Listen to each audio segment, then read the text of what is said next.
Bonjour à tous, je suis très heureux de vous retrouver dans cette vidéo qui a pour but de préciser les préconisations que l'on va devoir mettre en œuvre à la reprise des chantiers concernant le risque Covid-19. Alors tout d'abord, vous avez tous reçu un courrier à la maison qui précise la date de reprise, le 11 mai, qui informe les personnes à risque, mais surtout était joint à ce courrier notre guide de préconisation. C'est ce document qu'on va pouvoir commenter. Il se présente sous la forme d'une checklist, il fait 2 pages. On a voulu simplifier les choses et le système. Ce document, ce guide de préconisation, il va servir aux conducteurs de travaux comme avenant au PPSPS pour intégrer le risque Covid-19. Il va servir de support au quart d'heure sécurité pour le référent Covid-19 sur le chantier. Et il va servir au conducteur de travaux quand il va se déplacer sur le chantier pour vérifier que toutes nos préconisations, elles sont bien mises en œuvre. Alors, euh, ce guide, il a été réalisé en s'inspirant grandement du guide de l'OPP et BTP. Il est préconisé qu'il y ait un référent Covid-19 sur chaque chantier. Pour SARC RNTP, on a décidé que ce serait le chef de chantier, le référent, à défaut le chef d'équipe, en tous les cas le responsable sur le chantier. Et il appartient à ce référent Covid-19 de réaliser le quart d'heure sécurité au démarrage du chantier. Donc le référent au démarrage du chantier, il note son nom sur la première page du document. Une fois que le quart d'heure sécurité est réalisé, chaque salarié, intérimaire ou locatier doit signer le document sur la deuxième feuille.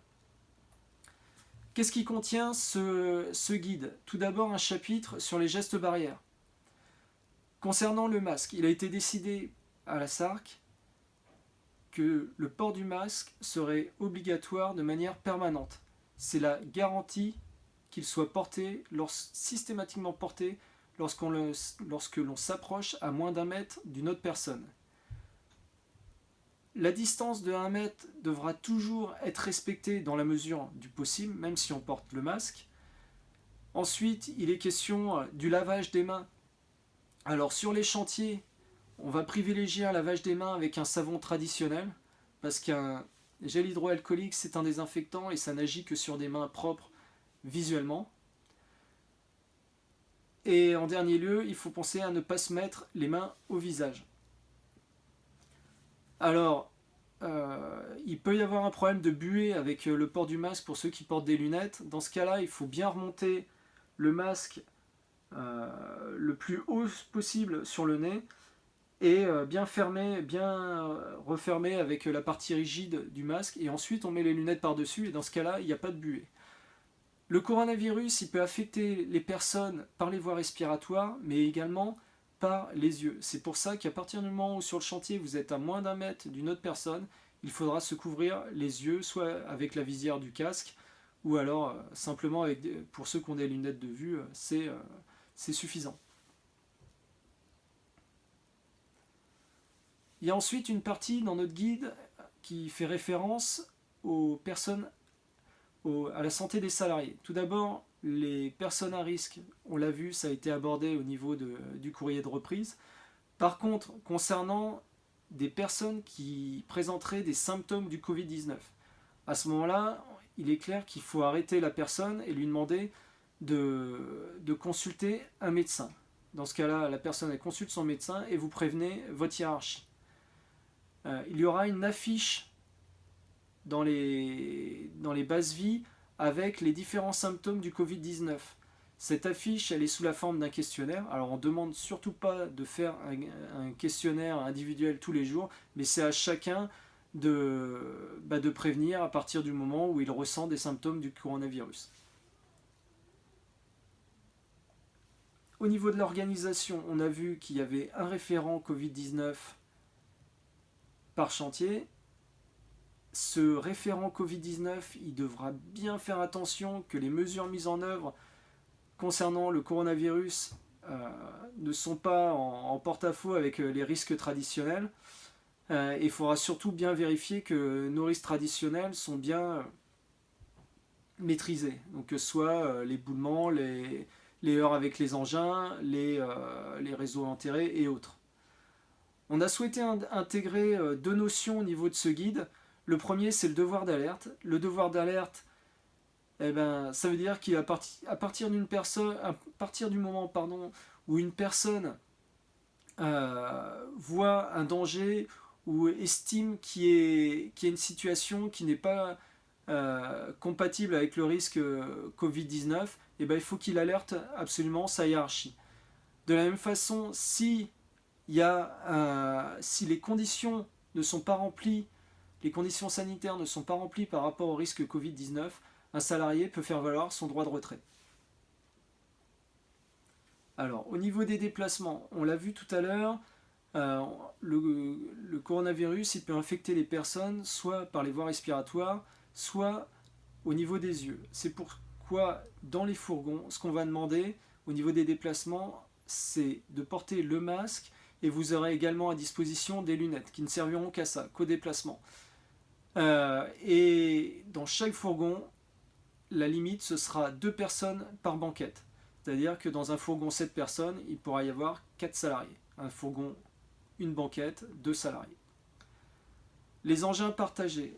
À partir du moment où on porte le masque en permanence, on limite les projections sur le volant, sur les commandes. Malgré tout, vous aurez également des lingettes à disposition pour désinfecter les commandes. Et au niveau de l'autorisation de déplacement, vous avez tous reçu avec votre courrier une autorisation de déplacement signée. Il vous appartient de noter vos noms et adresses et faites bien attention de bien noter tous les départements sur lesquels vous êtes amené à travailler. Au niveau de la base vie, il faudra respecter les 1 mètre de distance. Le référent Covid devra organiser le lavage, organiser le nettoyage et la désinfection de la base vie, et ça devra se faire à minimum 2 fois dans la journée. Et le référent devra bien faire attention que l'affichage a bien été mis en place.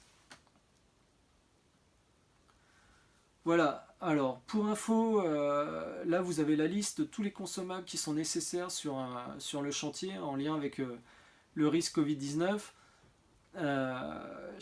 Au niveau logistique, chaque agence sera livrée avec ses produits le mercredi avant le 11 mai, la semaine précédant la reprise, et chaque conducteur de travaux devra dispatcher les consommables par équipe.